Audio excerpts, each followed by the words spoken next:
লোকে বলে না মেয়েরাই মেয়েদের শত্রু, কোথাও না কোথাও কথাটা কিন্তু ঠিক।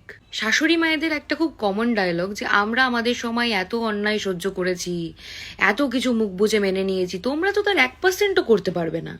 আমি ওই 1%ই বা কেন সহ্য করব? আপনার সময় আপনি মুখ খুলতে পারেননি, প্রতিবাদ করতে পারেননি, আপনার সঙ্গে যা হয়েছে সেটা ভুল হয়েছে, তার মানে তো এটা না যে আমি মুখ বুজে সবকিছু সহ্য করে যাব। মানে অদ্ভুত একটা চেন সিস্টেম যে আমার সাথে অন্যায় হয়েছে তো আমিও এবার অন্যায় করব, আমার সাথে আমার শাশুড়ি এটা করেছে তো আমিও আমার বৌমার সাথে এটা করব। মানে বাড়িতে হয়তো আপনার ইচ্ছের কোনো দাম দেওয়া হয়নি, আপনি কি খেতে ভালোবাসেন সেটা কেউ জানে না, আপনি কোথায় ঘুরতে যেতে ভালোবাসেন সেটাও হয়তো কেউ জানে না, বাট তার মানে এটা না যে আপনিও সেম ট্রিটমেন্ট আপনার বৌমাকে করবেন। আপনাদের এটা কোনোদিন মনে হয়নি যে আমার সাথে যে অন্যায়গুলো হয়েছে সেগুলো আমি রিপিট করব না, এবার একটু চেঞ্জ দরকার, এবার একটু অন্যরকম স্টোরি হবে? গাইজ প্লিজ, এটাই যেন লাস্ট জেনারেশন হয় এটা শোনার।